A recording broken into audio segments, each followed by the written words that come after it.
Welcome to the Grazing Grass Podcast, episode 199. Today on the podcast, we're joined with Rachel Bouressa, a Bouressa family farm in Wisconsin. She's a fifth-generation farmer and a second-generation grazier who manages 120 acres using soil-first principles. She's also deeply involved in Grassworks, Wisconsin Farmers Union, NRCS projects, women in conservation mentoring, and even serves as a demonstration farm in the Upper Fox Wolf Network. In short, she's doing a lot, but she took some time to talk with us today. In this episode, Rachel shares her journey back to the farm after a barn fire, how she rebuilt the land with perennial forages, and innovative grazing methods, and the philosophy that drives her: observation, experimentation, and earned efficiency. You're listening to the Grazing Grass Podcast, where we help grass farmers learn from grass farmers. I'm your host, Cal Hardage. Hey ranchers, ready to start 2026 with a sharper focus on profitability? Noble Research Institute is kicking off the new year with two powerful courses. First, the Business of Grazing, January 21st through 23rd in Bossier City, Louisiana. You'll calculate gross margins, analyze real-world water and fencing investments, and build grazing plans that turn business goals into daily action. Then Noble Profitability Essentials, February 4th and 5th in Ardmore, Oklahoma. You'll plan for positive net farm income, create full budgets, and use ratios to benchmark your ranch and remove what's dragging down your bottom line. Noble pairs in-field research with ranch management expertise, giving you practical, real-world solutions. Visit noble.org today and start your year strong. For 10 seconds about the farm, not much has changed here since last week. December did start, and it started a little colder than December's been starting lately, so we have that. For 10 seconds about the podcast, we passed 1,000 subscribers on YouTube. Thank you. Thank you for your support. Now, if you didn't get a chance to get over there and subscribe, good news, you still can. And also, I want to give a big thank you to Farmer Tyler for sharing about our drive to 1,000 subscribers. The other thing, don't forget we have merch available. And I'm not saying grazing grass hats will make you instantly more photogenic on Christmas morning, but also I'm not saying that. Rachel, we want to welcome you to the Grazing Grass Podcast. To get started today, can you tell us a little bit about yourself and your operation? Sure. I'm very excited to be here. My name's Rachel Bouressa. I have Bouressa Family Farm in Royalton Township in Waupaca County, Wisconsin, kind of central Wisconsin. If I pulled out my hand, it'd be right around here. I'm a fifth-generation farmer, a second-generation grazer. The whole farm is 360 acres. Of that, I operate on 120 acres. I started back on my home farm in 2014. At that time, I had just moved back. I was at grad school at University of Wisconsin-Madison in the agroecology master's program. Then the barn burned down on my home farm, and I went back to the farm to figure out what would need to be done to sell it, and then got the crazy idea that maybe I should just move back and start farming on it. I was really into grass-fed beef from a nutritional standpoint, so I thought maybe I'll just raise beef for myself as well as, some of my friends and colleagues down in Madison. So I could be a source for people like me. When I moved back, I started with 15 acres and with a goal of doubling every 3 years. So I'm more or less on track for that, but definitely have future expansion on my mind always. Off farm, I also am a project coordinator for Grassworks, which is a grazing education and outreach nonprofit. It's 35th year, maybe. I'm also on our state farmers union board. I'm the chapter president for our local chapter. I'm on the state natural resources board. I'm a mentor for the Wisconsin Women in Conservation. I help coordinate our local grazing network. I write grazing plans as a TSP. And then one of the cooler things is I'm just this year became one of the participating farmers in the Upper Fox Wolf Demonstration Farm Network. And I think that maybe sums it up, but I probably am forgetting one or two. You have two kids. There's lots going on. Now, what was the name of that demonstration group? It's the Upper Fox Wolf Demonstration Farm Network, and it's coordinated with NRCS as well as Extension, and then private agronomists and a few others. And so that's kind of a group of farmers that work closely with NRCS and kind of I enjoy it because like I've said, I work really closely with NRCS, and my local NRCS county soil con started in his position when I was just starting as a grazer. And so we just really got to learn as a team. And then he went on to be one of the coordinators for the demonstration farm network. And so now that I get to be one of the demonstration farmers, I get to kind of have that collaborative relationship again, where really push to try different practices, be innovative. And then the idea is, at least from my perspective, is to host those field days and get people to come out and see what we're doing, what works, what doesn't work. I, as a farmer, like to, and this is a lot through the push with my relationship with my NRCS staff, to try different things and really experiment on the farm and see what works and what doesn't work. And so I really enjoy trying to be on the cutting edge of innovative practices, and then, being able to share out to other farmers what I did, why I did it, what worked, what I never would do it again. But it's always fun to try. And I just did an interview with our Midwest Farm Broadcast Network, and they asked, what advice would you give to some farmer starting off in conservation? And I said, just make it interesting. By doing different things, you get to, really try something different, push yourself a little bit. Doesn't need to be on a big scale, but also coming from that university research standpoint, I like to do a lot of, leave a control too. So try something different, but leave the control so you can see, what impact of your management was, but what also would have happened if you hadn't done that. And just, I think observation is probably our greatest tool that we have as grazers and farmers. And what do you see? What do you don't see? And that asking why. Yeah, excellent points there. Rachel, I want to jump back to the beginning in just a moment. But first, with the NRCS, you talk about your relationship with that. And that's a resource out there for people. But I'll be honest, I do not do a good job utilizing that resource.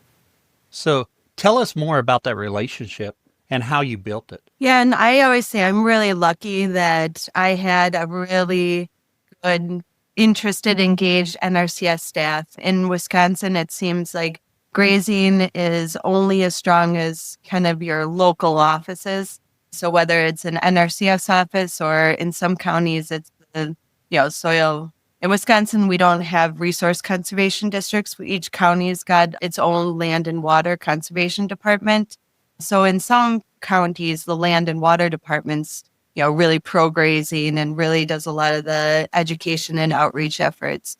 But for me, it was definitely my NRCS. And I know Wisconsin's really, strong for NRCS statewide. And I helped do some of those trainings of new staff too. Oh, yes. But for me as a farmer, I say they're my agronomists. I as a grazer, I'm not buying a lot of seed. I'm not buying a lot of fertilizer. So I don't really have a relationship with a local co-op at all. So my NRCS is who I do a lot of my planning for the year ahead, my troubleshooting, when it comes to, what seed I'm planting, or like all of those management decisions. And then I also work as a TSP with NRCS. So, your NRCS staff can help write a grazing plan for you.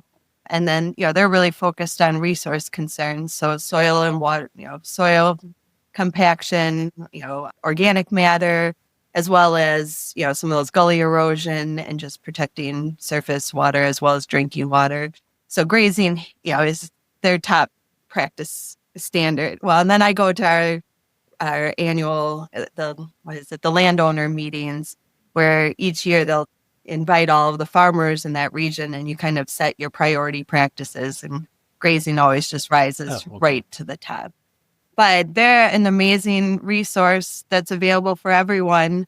So it's really, with a lot of the federal shutdowns and cuts, and, whether or not you use them or not, they're there. And you don't need to be a grazer, just any private landowner. So they do a lot of other, practices with tree plantings or pollinator plantings or plantings. Okay. So, they don't just work with farmers, but there's some amazing, passionate people.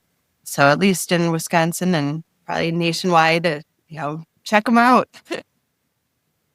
Yeah, I would encourage people to check out the resources available. And this is definitely one of those things when you say to your kids, don't do as I've done, but do as I say, because I encourage people to do it and I haven't. So maybe that should be on my short list for next year to reach out and work with some of these resources that's out there. Absolutely. Well, and I was saying earlier, I had our local technical college out to visit the farm. And one of the emphasis it was their agronomy and soils classes was future careers. And had I not moved back to the farm, that was kind of where I saw myself working into the future, because it's an opportunity. So I went to school for agronomy, soils, and then and then actually as an undergrad did an environmental science certificate, which all led me into the agroecology master's program. But if you want to work with farmers in that intersection between agriculture and our natural resources, NRCS is a really neat possible career path, although, a little riskier these days, but it's just been, we go through all these blips, everyone will be fine. Oh, yes.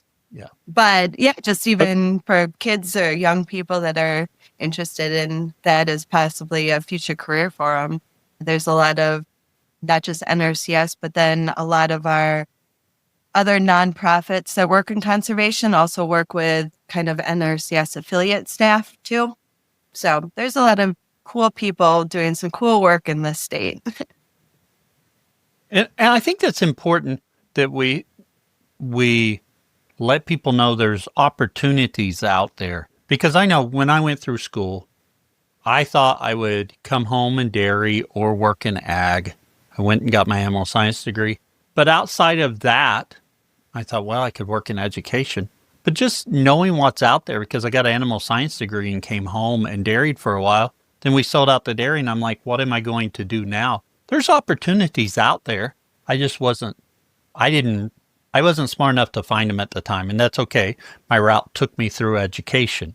But for someone thinking about their future in ag, there's some possibilities there. Yeah, and even because I work with, I have a NASCAR banner of all the different organizations that I work with. Even the Ducks Unlimited, U.S. Fish and Wildlife, a lot of them are now hiring on grazing specialists, and kind of there's a lot of overlap between some of their programs and projects and farm, working with farmers as well too.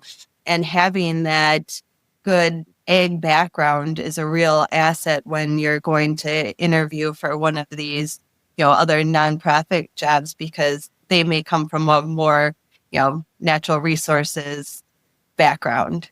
So there's a lot of overlap and I think a lot of potential.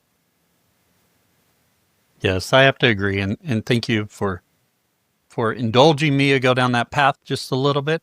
Let's jump back to your history a little bit.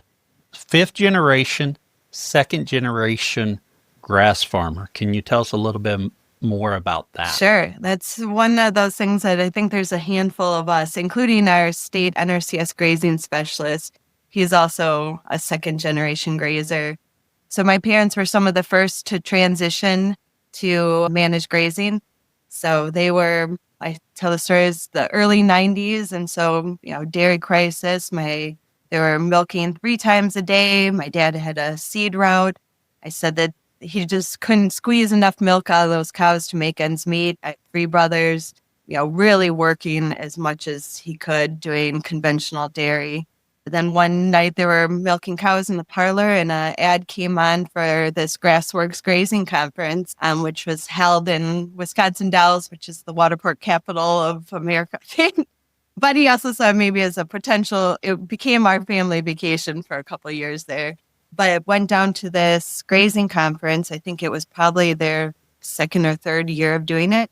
At that time, we had no grazing specialists in the state. And so they had brought in all of the speakers all came from New Zealand. So they had all these Kiwis that came and were the guest speakers. And it was this idea of reducing input costs and quality of life and, how the only way at that time that anyone could see remaining in dairy viable, because you couldn't change the price you were getting. You could only adjust the price you were spending. So they really kind of bought on. And I've now gone to that conference as a kid, as a grad student, as a beginning grazer, then planned it, now, and on the board. And each time still leaving that conference, it's about a 2-hour drive back to the farm. Your mind is just spinning with all the conversations you've had. So they came back and decided to go all in for it. They had also met and connected with some New Zealand grazers at that conference who then invited them to New Zealand, where they went and took a couple-week trip to New Zealand and toured a bunch of dairies there that said it was a kind of a whirlwind trip where finally at the end of it, they said, well, maybe we need a couple of days just to be on vacation. Right. But then, came back and my dad then became, one of the real, advocates and hosted a lot of pasture walks. They had their grazing networks at that time where a lot of dairy farmers that were interested, and they were all very much financials. So they were, they would get together and they would open up their books and compare the numbers. And it was really honed in on that financial bit, which I think as grazers, I do a lot of outreach and education too, and my focus is so much on natural resources, but there was one of our county, he's gotten a grazing advocate award, but he really emphasizes that, it's got to be dollars and cents for a lot of people to want to transition. So yeah, that was what I grew up on. So I had no intention on being a farmer at all. So then moved down to Madison and was in school there originally for education. But in 2005, my parents, they would continue to go to Australia is where they kind of bumped to after New Zealand. And so every year after the Grassworks conference, my mom hated winters. So they would go on a vacation to Australia and kind of always looked at moving out there. But a lot of the land was pretty expensive. And then one year they happened to be south of Sydney, driving through a large kind of dairy area and stopped for coffee. Next door was a realtor. And my dad is a wandering, talkative kind of person. So he ended up at the realtor next door, and there was a farm for sale that was just up the road. So then they stopped to, just check in on that farm, happened to meet the farmer coming, he was leaving the driveway as they were coming in, kind of just one of those things where every single little piece needed to fall into place to make that happen. And then they sent my brothers and I an email, and this would have been in 2005, where you check your email at the little kiosk. No one had, you didn't get the notification on your phone at that time. And the title of the email was, "Kids, I hope you're sitting down." And then going on to read that we just bought a farm in Australia. We're moving in May. This would have been in February. And we have no way to get a hold of them other than reply to that email. And so my mom tells the story. And then they can only check email at kiosk. So she says she can remember where she was when she got each of our replies. back, and I don't even really know what mine would have said. I think I got together with my brothers, and then we joked that we were kind of orphans for a while here. And then I went to go visit him and lived on that farm for 6 months when I was younger and still in school. And that's when I made the decision to switch to agronomy from education because I enjoyed whacking thistles of all things Yeah. and working outside. And so I realized if you're as an educator, if you're really good at what you do, you're in the same room for 30 years. And that idea was it was not something that I would enjoy. And so I switched to the agronomy and soils, and with that plan on always going into the agroecology master's program. So I didn't even walk when I got my undergrad because I was planning on walking when I finished my master's, which I never ended up doing. Life has a way of throwing you curveballs. So then when the barn fire happened, there was another family renting on the farm. And again, that would have been in November of 2013 or 2012, I think it actually was. And then it took a while of, kind of all that transition. And then they rented out all the cropland. And then that's when I came back up and tried to figure out what would need to be done to sell it and decided that I wanted to move back. And so I called it my revenge email when I sent an email that said, "Hey, Mom and Dad, I hope you're sitting down." Are you sitting down? Yes. And it's worked out really well. It was really fun. My dad just came back this last October for the World Dairy Expo. They're looking for someone to take over as manager on their farm. If anyone would like to go over and take over a 200 cow dairy operation 4 hours south of Sydney, they're looking for a person. But he came back for World Dairy Expo to kind of recruit for this position. But then he was also able to be there while I hosted a field day and I hosted another farmers union event, and I got an award from a farmer impact award it was from the Fox Wolf Watershed Alliance. So just it was really impactful week for him to see all of the things that I do, because otherwise they come back in summer and summer is just, so hectic with summer things. So I felt very proud that he was able to kind of really see the legacy that he's created, and that I've really, with a lot of passion and effort and pride, done my best. Yeah, I'm sure he was so proud to see all this going on with your decision and your revenge email. When you made that decision, maybe I should try the farm. What was your thoughts then? Was it beef cattle? Did you think about other livestock? You grew up on a dairy. Were you thinking dairy? I knew I couldn't do dairy just because I knew it was going to predominantly be me. I was married at the time, and I kind of joked about doing dairy goats or raising goats. Oh, yes. But that got a thumbs down. I did even think about doing, I had essentially like 13, yes, it was 15 acres. But, what could I do on the land? I had even thought about organic small grains. But, grass-fed beef is still, cheeseburgers are my favorite food. It's really easy to move animals, not equipment, but there is definitely a steep learning curve. I went into my NRCS office. I got my first herd of 13 Angus steer with no perimeter fencing. I was 37 weeks pregnant with my son, and I had a 2-year-old.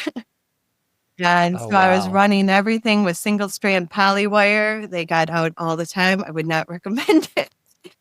But just, that drive to, just keep at it and, push through, and you just learn. And so now when I think back of, the things that I think are hard now, I was like, oh, but I think when you're first starting out, you're too green to know how hard all the mistakes you're making. Right. So I think that's so much in everything. You just get started and you just do it, and before you know it, you've done it. Yeah. And if we get older, I know I'm as guilty as the scene thing, and I think, well, I need to do this, and I think, oh, that's going to take so much time, that's going to take so long, and I get a little lazy.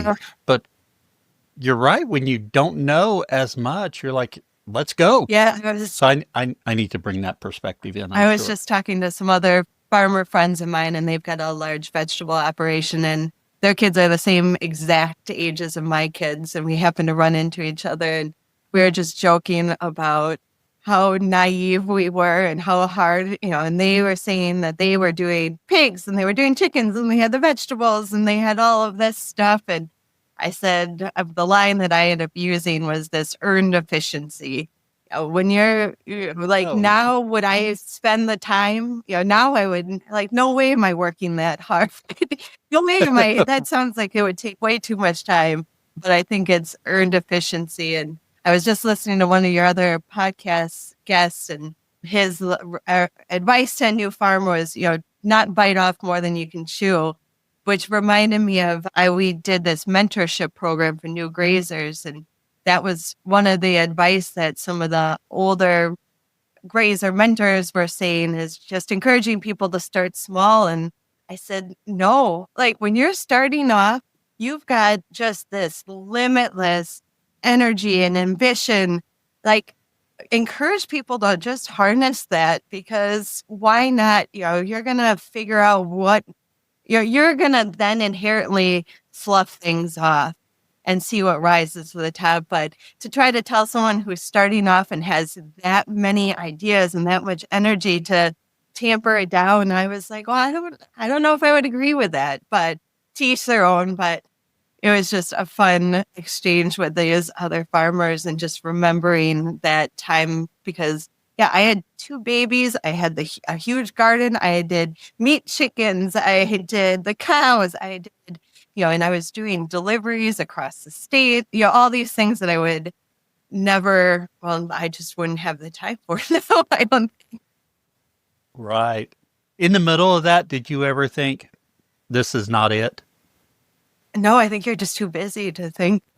I think, and that's a blessing. Yeah. I think as I've gotten older, more of those ideas are just, I remember when I had decided to move back to the farm, I went and visited my parents, and we go visit them every Christmas. They come back here every summer. It's summer there when we go at Christmas. And I had, on the 14-hour flight over there, made this whole list of questions. Here, I've gotten an expert grazer. There's no one that knows this better than my dad.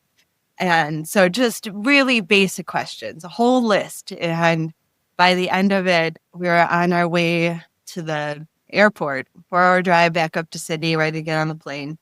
And my dad says, Rachel, I appreciate that you've had all these questions, but one thing I want you to know is, like, farming never gets easy. It's, there's just always something different that's going to challenge you. And that's been something that's been challenging in these last years, as as I've battled through drought, or, some of the other, the cuts in February definitely impacted me quite a bit, but just realizing, or just winter, water freezing, there's a million struggles that as a farmer that we deal with. And then to have a veteran farmer say that, it's never going to get easy. Sometimes I'm like, well, why am I doing this? Why am I working so hard when I don't feel like people care sometimes? But one of the other, I've got a few quotes of my dad's that always stick with me. And one of the other ones is, farming's not what you do, it's who you are. And then the other one I don't even know if I can give him credit, but that you can cuss and you can cry, but you can't quit. You just, you just got to get through it. So learning that farmer grit I said my first year making hay, because as I had 3 brothers, I was the only girl. I was the one that was supposed to be washing dishes and everything in the house.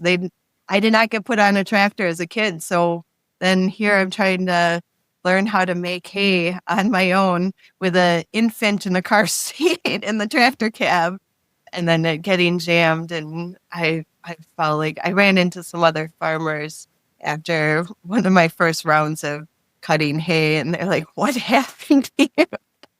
I'm just cut up, bruised, just laid on a beach. Oh, I mean, yes. I haven't struggled that much since, but yeah, it's a steep learning curve, and you take it all as you go, but makes you tough. Yeah.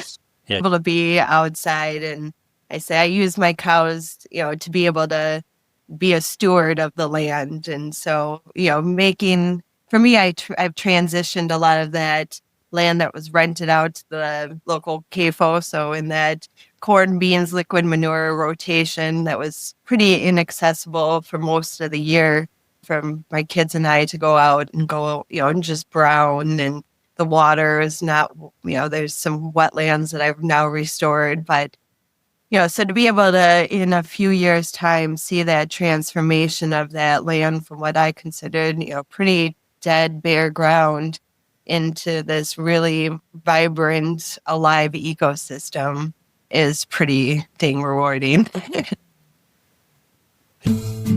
At Redmond, we know that you thrive when your animals do. That's why it's essential to fill the gaps in your herd's nutrition with the minerals that they need. Made by nature, our ancient mineral salt and conditioner clay are the catalyst in optimizing the nutrients your animals get from their forage. Unaltered and unrefined, our minerals have the natural balance and proportion that your animals prefer. This gives your herd the ability to naturally regulate their mineral consumption as they graze. Our minerals won't just help you improve the health of your animals, but will also help you naturally build soil fertility so you can grow more nutrient-dense pasture year after year. Nourish your animals, your soil, and your life with Redmond. Learn more at redmondagriculture.com. Earlier you said when you came out there, you thought if you could double your land every 3 years, and you've been able to do it. And one thing that allows that somewhat makes it maybe a little easier, I'm not sure, is you've got some land there that's leased out that as your operations grow, you bring some of that back in and quit leasing it out. When you bring that land back in, what are you doing to get it ready for your grazing? Well, generally, these are fields that are going to be coming out of corn or beans. I just added another. So, and I should give credit to the large dairy that leases the land. I went to school with them. We have a small community. And so whenever I've asked them anything, they pretty much always said yes. And so their line every time I've said, what do you think about me taking that? And it started with just 10 acres. And then the next big chunk that I took was 60 acres. And this was ground that was always too wet in the spring for their equipment, too wet in the fall. So it was, for their cropping system, fairly, I would kind of say, marginal land. Works great for grazing. But their line's always been, we're all for keeping farmland in the family and in production. So excellent. That's the step one. But then I work again with NRCS, and then write a new grazing plan and kind of get the layout for the fencing and the water line and what we're going to do, seeding, and they do cost sharing on a lot of that infrastructure. So the last 40 I added, I actually split it into 3 sections. So they're kind of each 13 acre, really nice rectangles. This is my first square 40. Otherwise, a lot of my early fields were oddly shaped fields that they didn't crop because they were 4 acres, that one's the shape of an arrowhead, another's a triangle. And not efficient. Yeah, so a lot of them haven't been their most desired fields, but this 40 was coming out of beans. So last fall, I planted rye after the beans came off.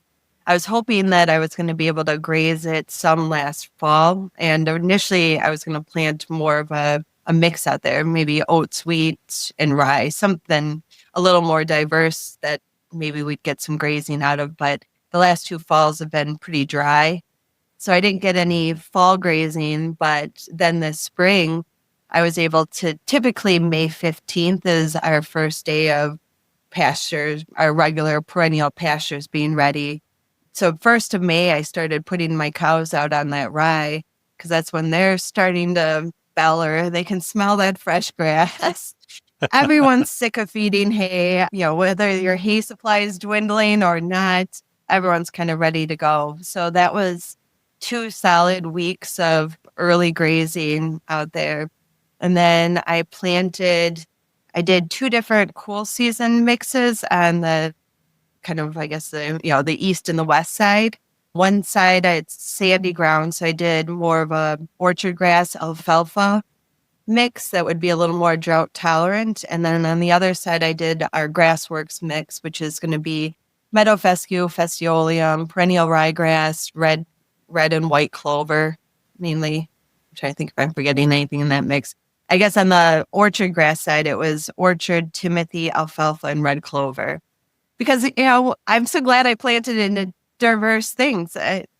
Because then you can kind of Right. really be resilient given the different conditions. And then I also wanted to see how my management would impact both of those mixes, and why not. And then the middle section, I actually planted into sorghum Sudan grass, so a warm season grass, just to try it. And it was real, and I'm all on board for sorghum now. I think that we should really encourage grazers, like after you're out wintering, that field probably, it's going to have a whole ton of nutrients. It's going to need some remediation anyway.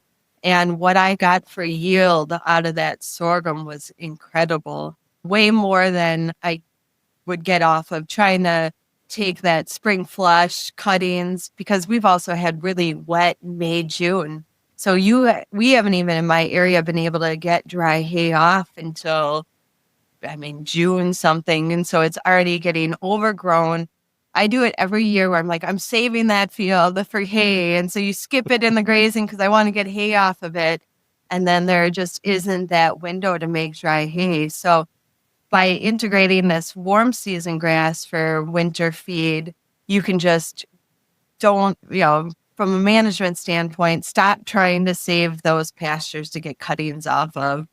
And then with the sorghum, you're taking cuttings in July, where now we're in that dry spell. So I end up wrapping it, but I could have baled it dry, because the day should have baled it was the day that I had to plant that mix, where the guy from the county is like, well, if you can plant it this afternoon, you can have it. And I was like, well, I was going to bale my sorghum.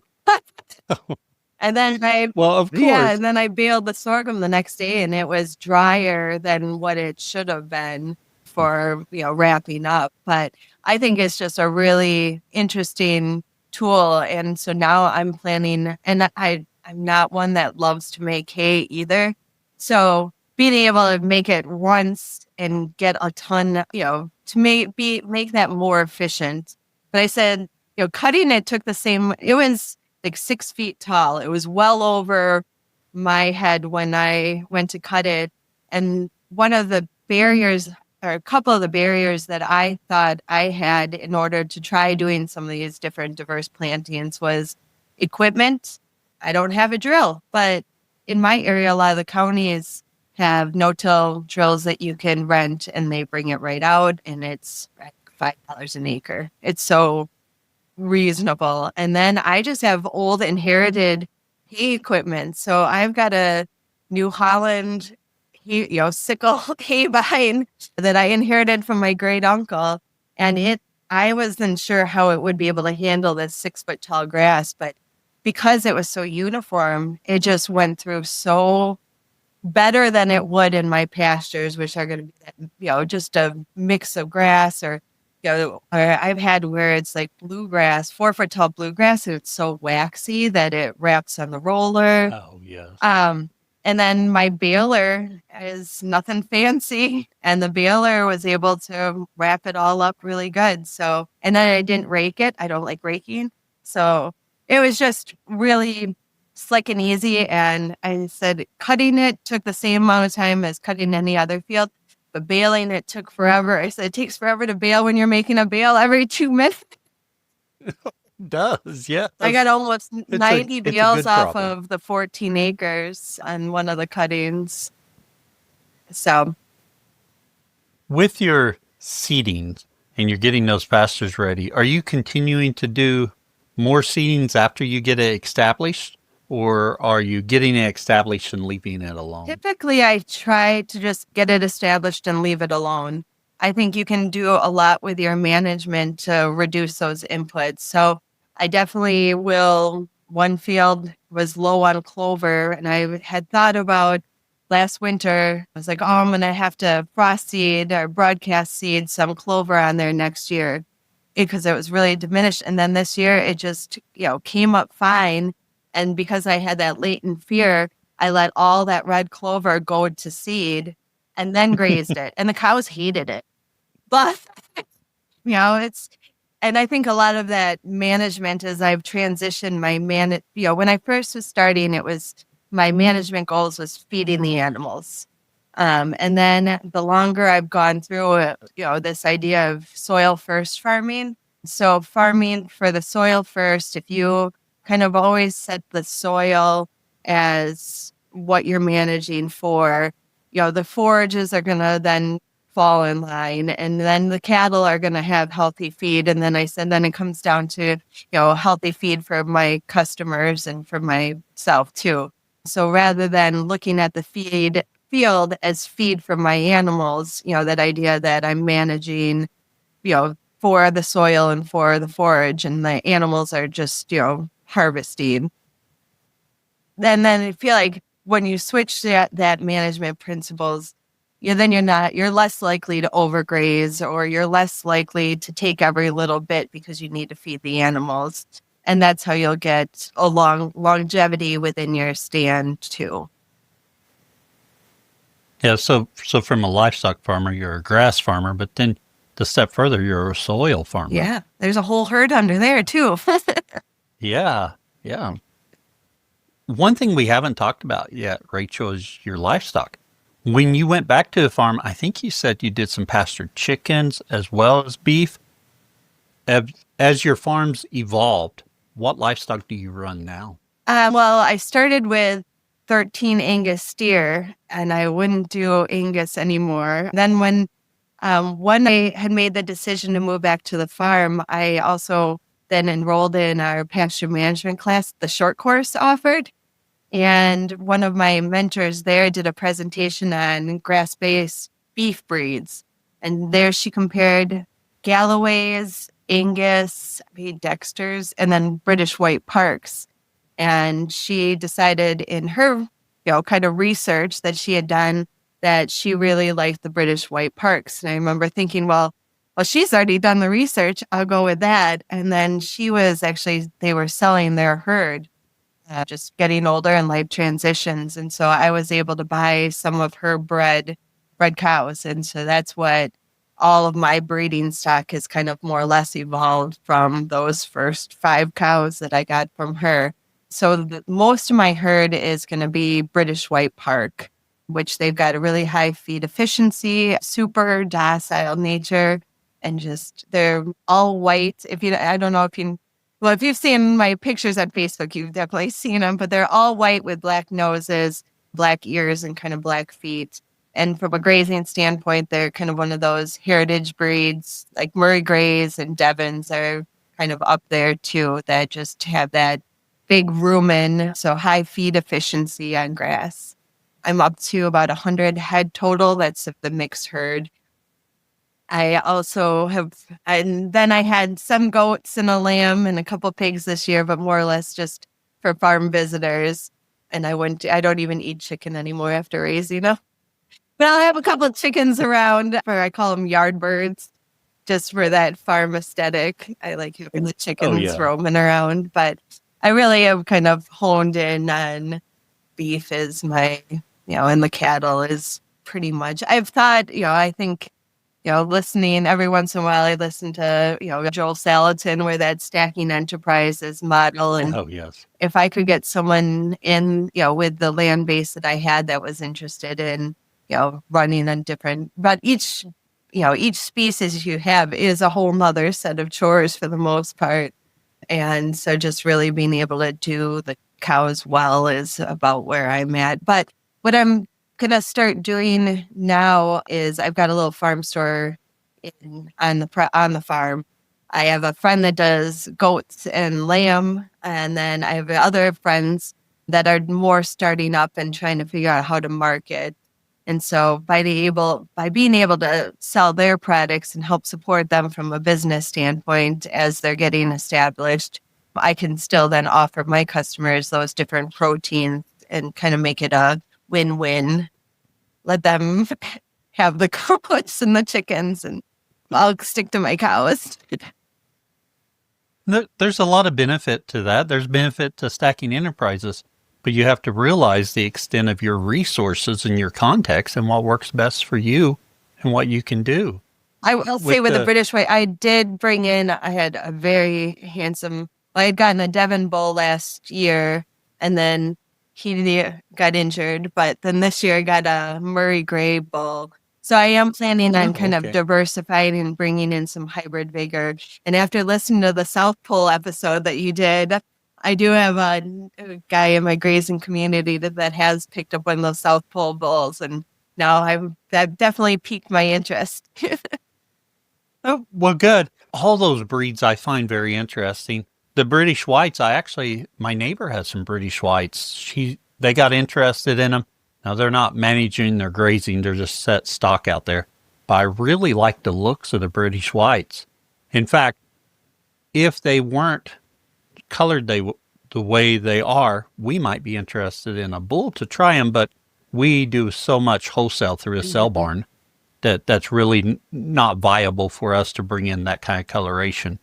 But if you're direct to consumer, that's not a important factor. Yeah, it's kind of a shame, but they definitely are an up and coming breed. And one of my other grazing colleagues that's in another northwest part of the state, his father-in-law does a lot of marketing, bringing into sale barns, and he's always like, Rachel, our animals won't do as well there. But he has, I know, gotten some pretty good prices on his, just because now I think locally he's getting known a little bit more up there. But yeah, they're definitely a very up and coming breed within the grazing community.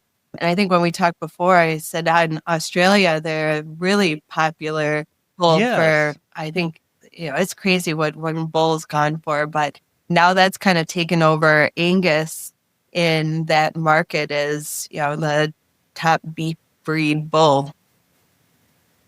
Oh, wow. You brought in a Devon bull. Did you get any calves out of him before he got hurt? I got 6 nuts. I mean, not directly out of him. Yeah. So I've got some, but and I tell people, when I work with a lot of new grazers or talk to other grazers, and it wasn't me that said, you got to like what you're looking at out there. And so I said, I like the look of white cows out on green grass, but if you like to look at black cows, by all means, get black cows. But I'm bringing in, at the same point, because I have and it's probably not great for marketing, but I like to have that diversity, and where all my cows don't look all uniform, because I like to be able to know which one's which and who's out of that one. Oh, yes. And that's probably too, from a real cattleman standpoint, I probably lose some points, but at the same point, I think people like it that I can, see those family lines and be like, oh, that's a daughter of this one, and, be able to recognize them really easily and tell them apart versus all very uniform looking. So, and I think that just hybrid vigor has, some, definitely valid merits there. Yeah. The cows I've seen, Murray Gray, look very good to me. Very interesting to see how those go. And actually, that coloration might be a little bit better for the market. Mm-hmm. I remember my parents' neighbor runs beef cattle, and they have Murray Grays. And I remember seeing them and taking a picture years ago, seeing those calves look like really beefy calves. Oh, yeah. Cows are so incredibly docile that I tell people, and explaining and understanding those breed differences just by what they were bred for. And those Angus cows, if you're out west, you want that mom that's protected, where there's predators, you want that really protective mom. That's a good trait. But for mine, I wait till the mom's nurse or the calf is nursing on mom, and then I yank it off to put a tag in it. Oh, And then the yes. cows will look Yes. at me like, oh, it's that lady. But the calves are Right. super distracted, and so it's a perfect timing to grab them. It is, yes. Now, with your marketing, you said your consumers. Have you always sold your beef direct to consumers? Yep, for the most part. The last year or 2 years ago, there was a local food assistance program, purchase program, which was a USDA, but it was where it was purchasing food from local farmers and then distributing that to the food banks.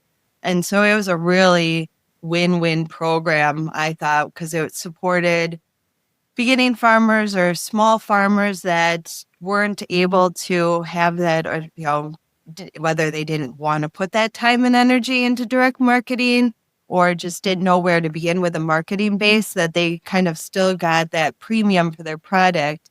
And then that food also went into the food banks and schools. So it was here is a segment of our population that otherwise maybe couldn't afford that value added product, or what we get for our products, but then would have but also could really benefit from high quality protein. And so I felt like it served both our farmers as well as our food pantries in a really neat way. So I was selling into that at a wholesale kind of rate, but then that program got nixed. So that contract got lost. That was one of my February bluff. Oh, yes. But it's fine. I've been able to, I have a really strong customer base and demand. So things move pretty quickly now. So it's nice. I wish I didn't in some ways have as much of a wait list that I feel bad, but I said not all problems are bad problems. And I think, So when you lost that contract, you were able to pivot and go straight completely into direct consumer, and you had enough of consumer base, they were able to consume that or purchase that, had enough room for yeah, it? I've been able to kind of, elevate that a little bit more, but it just still was, I just really believed in the merits of the program Right.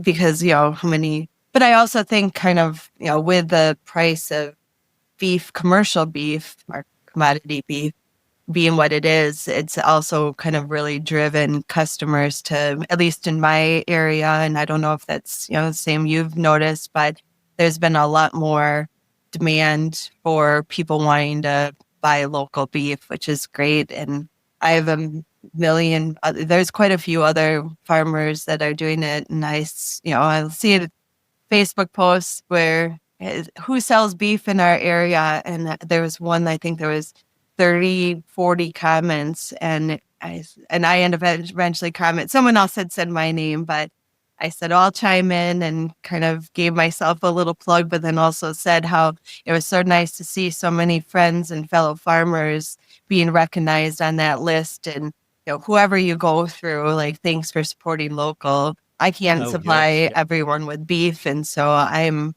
all for having a lot of other people doing what I do, because it just builds our community. And if anyone can realize how much better it is to buy straight from a producer. I'm trying to think if it was on your podcast or someone else's. I think it was on yours where it said, each burger, how many cows go into it. I don't recall that being on mine, but that's trying to think if I've heard it on another one or not. It was, and I now brought it up to a couple of people that I didn't even think about that. When you're buying a pound of ground at the store, that could have, how many animals Oh, are yeah. mixed into that minced meat, that ground beef. Whereas if it's just from, buying directly from a farmer, it's just one animal. So it kind of really made me think about that commercial beef, and each bite that you take, all of what could be mixed into there. There could Yes. be multiple countries in this. Yeah, that's a very different product than if you're buying from a local farmer and you're getting beef there. Like you said, that ground beef you're getting most likely coming from one animal. Right. Yeah, it was just one of those weird things that I never really thought of that much. Then what things you Right, can't yeah. ever unhear. Exactly. With your direct to consumer, are you I'm assuming you're selling by the cut to consumers? I used to do a lot by the cut as well as mix packs because that was the selling model that my mentor had. And I tell people, find someone that's doing what you want to do and just copy them, but make it yours.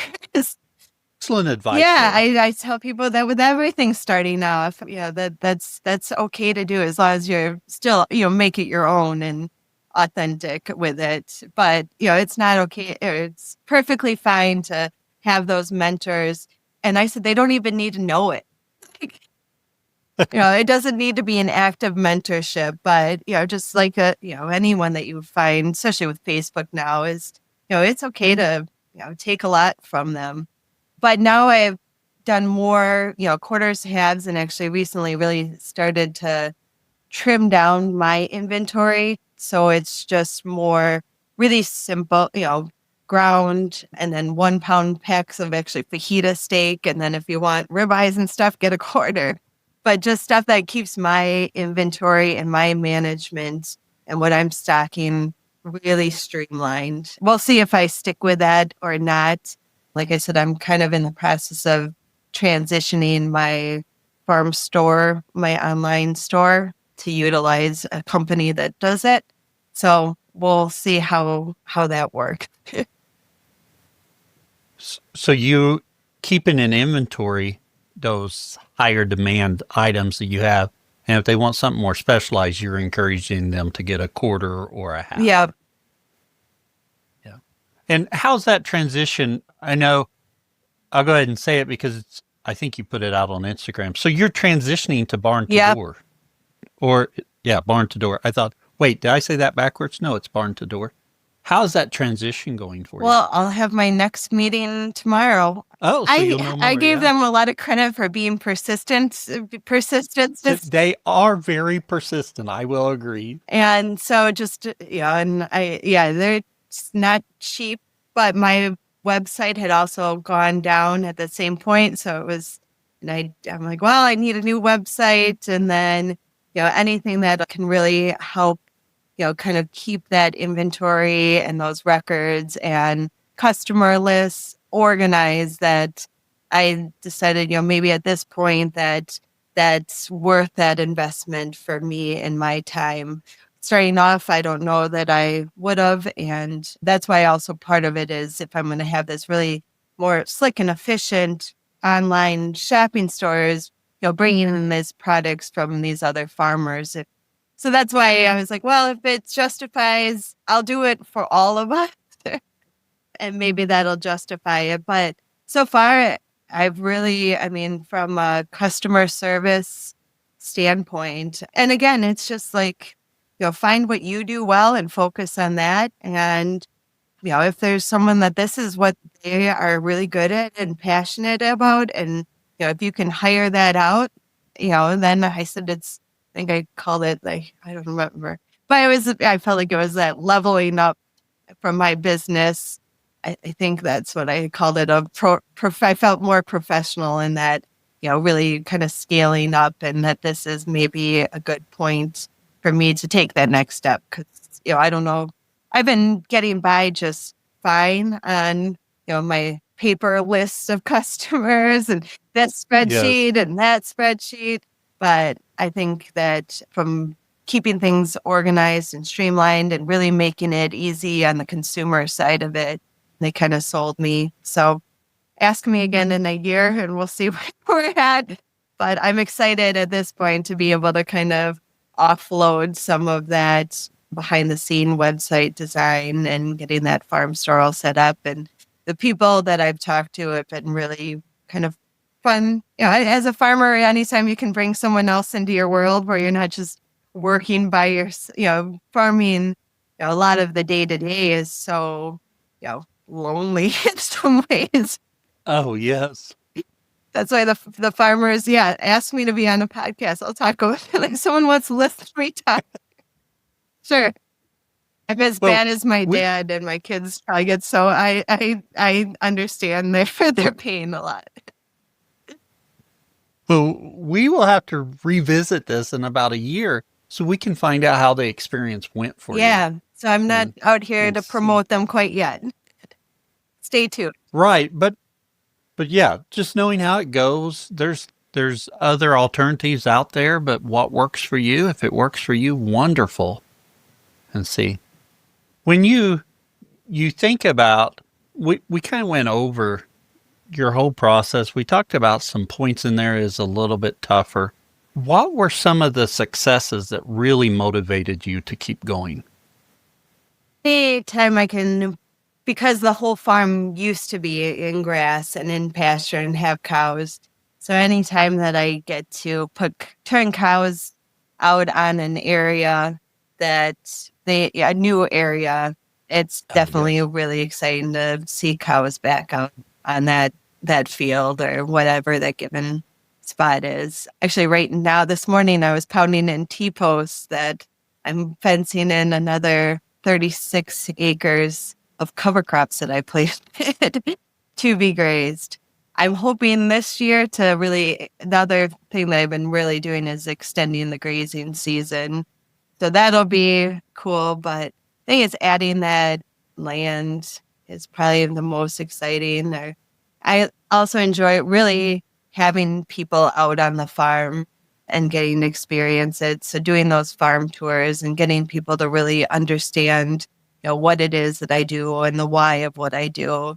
I've got a spot on my farm I call the Gateway to the New Land that whenever I do tours, we stop there. And that's what I was saying before, this 60 acres that when I moved back was just, corn, pretty much corn and liquid manure year after year, tree line to tree line, and they'd plow it up in the fall. And so it'd be too rutted up to really be able to get into.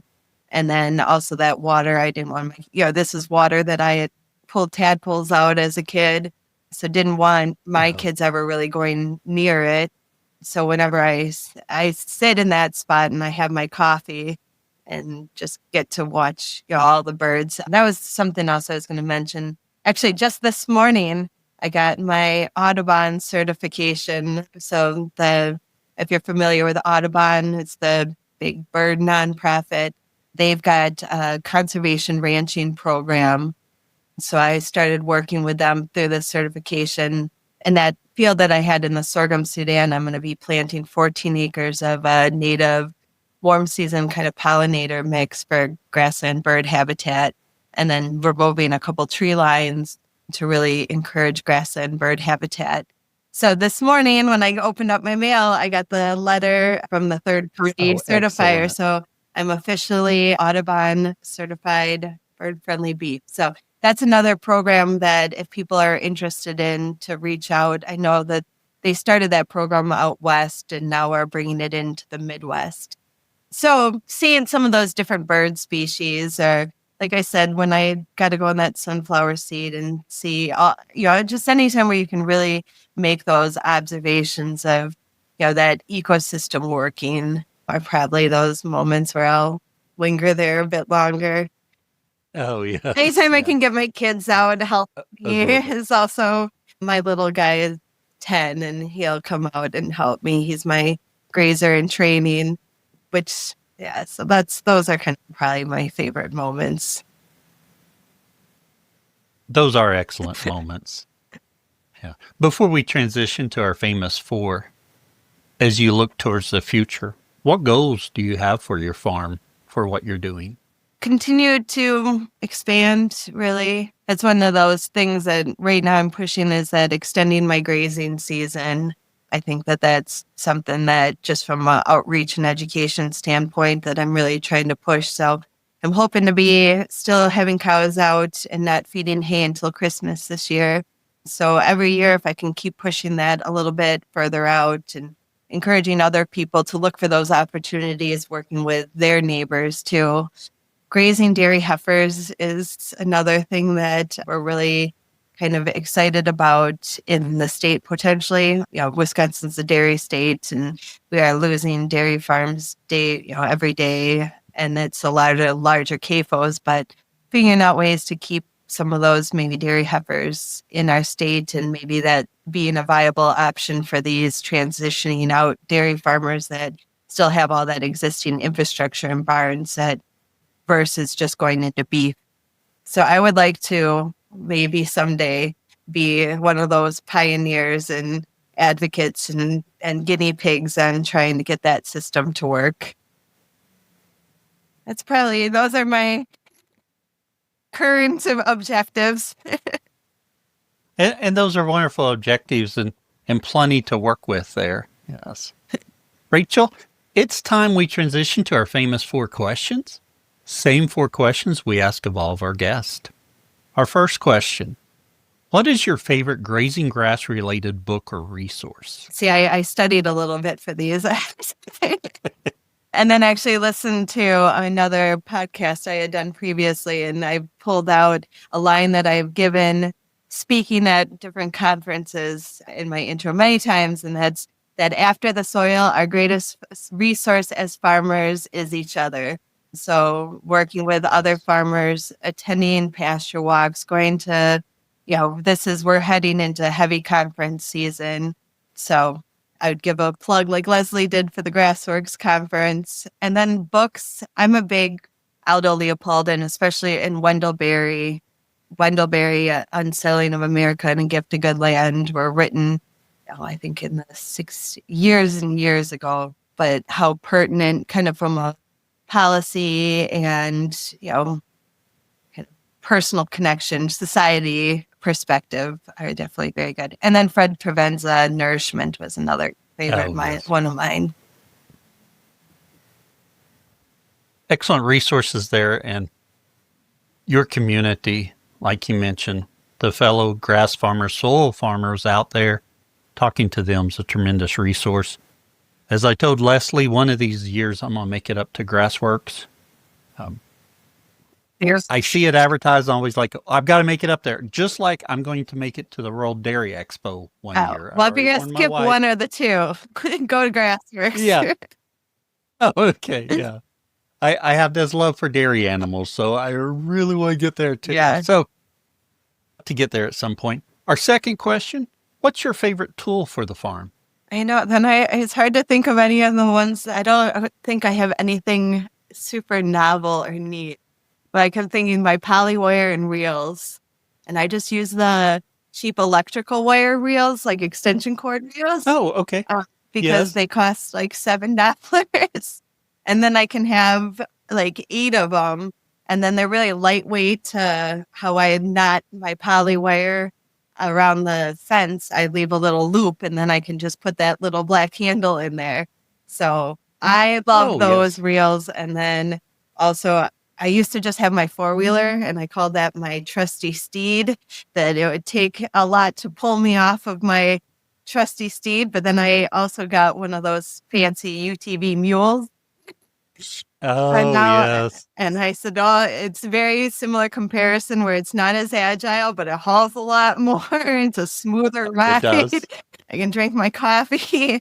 So having something where you can keep all your tools with you and, be able to not be walking it and be able to get in and out fast. So other than the reels, maybe would be a little bit different. Yeah. And some people I hear that use those extension cord reels, enjoy them. They work well for them. As we look, I know what I use on my farm and it works for me. It may not be the same as what you use on your farm, but if it's working for you, great. Yeah. Yep.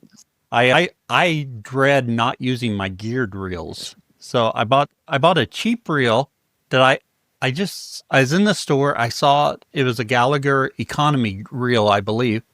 And I thought, oh, that's quite a bit cheaper. I'll try it. And I got home. I didn't even think it's just 1-to-1. And I'm like, I don't even like this thing now. I know, and I do have a couple of geared reels around still. I've gifted a few of them when it's been a another grazer friend of mine. It was his birthday. And so I was like, here. Oh, yes. So there are definitely times I'm just like, oh, it takes forever. But then it's like, well, it's that arm strength. Well, you can't do this There you faster go. too. You just got to do it fast. You got to have that 3-to-1 in your arm. Right. It's your workout Yes. program. There you go. Yeah. Our third question, what would you tell someone just getting started? Yeah, this is where I had that note I already mentioned is, knowing that you're just going to have to grind it out, that you're going to have bad days and tough days. You can cuss and you can cry, but you can't quit. Better days are ahead. But also, encourage that diversifying and trying different things. But yeah, and then maybe just bringing it back to, looking at your soil and talking to people. Find out what resources. Go to your NRCS office. Yes. Excellent advice there. Now, I do have a question. Do the good days outweigh the bad days? They have to. They have to. I agree. I said, well, it's You wouldn't be farmers here- where, that's one of my quotes on the bottom of my email tag line. It's Roy Rogers is a farmer has to be an optimist or he wouldn't be a farmer or something. Yes. Yeah, I think that's pretty accurate. And lastly, where can others find out more about you? Well, hopefully I'll have a website up again soon at BouressaFamilyFarm.com. Otherwise, I guess I'm on Facebook or you can always Google me. And anyone that's looking for my cell phone number or any contact information, just Google me and you can probably find out anything you want to know. Yeah. Google knows way too much. Yeah. When I had someone that's like, oh, I didn't know how to get a hold of you. And I'm like, how do you not know how to get a hold of me? I like that I have friends that have their farms listed because then I don't ever have to remember their address. I just put their farm. Oh, yes. Yes. Rachel, do you have a question for me? I missed this one. What's been your favorite episode? Has someone asked you that? Is that a fair question? Or who do you want to talk to? Who would be your dream? So I have some dream guests. I have my favorite episode. It's really tough. I really enjoy recording every episode. There's some that I think may stick out more in my mind, but I really enjoy them. I've said this on the podcast before, or at least to people I've talked to. I want Pete from Just a Few Acres to come on and do an episode. He's got his YouTube channel, Just a Few Acres. He runs just a handful of Dexter cows. He sells at the farmer's market. He doesn't do everything that when we talk about being a regenerative grass farmer that you're suggested to do. He doesn't do daily moves. He does some things that I think is really good. But I think sometimes we get wrapped up into it. And he went to daily moves a few years ago, and then he backed off of them because his production suffered and his calves weren't processing at the same weight. Oh, interesting. So he's like, so that didn't work for his context and what he was doing. One of the things that I think he does better than anyone, when he gets short on grass, he pins his cows up. And I think too often we get into a drought or we're doing something and we think there's a little bit of grass. We'll slow down. We'll do something. Sometimes you just got to pin them up and feed some hay. You just got to, or de-stock. Mm-hmm. And his solution is to pull cows up and feed hay and give the grass time. And I think that's something we could all learn from. But I really want him on because I enjoy watching his YouTube channel. And he does some things that's not necessarily what everyone says you should do. And that's okay. It's working for him. Well, now I'm interested. It's happened. Yeah. Well, yeah, I'm going to do my best. I'm working on it. Perfect. That's all you have to do. Yeah. Is just set that intention. Ask and wait is something a shaman told me. Oh, yes. And that waiting doesn't mean it's being inactive. That's not a passive waiting, but just, setting your goals out there and ask and wait. Yeah, very good. Rachel, really appreciate you coming back on today so we could record this. Yeah, thank you. This has been a ton of fun. Keep up the great work. Well, thank you. I appreciate that. Thank you for joining us for this conversation with Rachel. Her story is a reminder that grazing isn't just a management system. It's a long-term commitment to land, livestock, and people. Whether she's planning warm season mixes, working with the NRCS, testing innovative practices, or helping other farmers through networks and field days, Rachel shows what it looks like to be all in on soil-first farming. If you're a grass farmer with a soil-first attitude, would you like to be a guest on the Grazing Grass podcast? If so, shoot me an email at cal@grazinggrass.com. And as always, thank you for listening to the Grazing Grass podcast, where we help grass farmers learn from grass farmers. More grass, better soil, happier livestock. Keep on grazing, and we'll see you next week.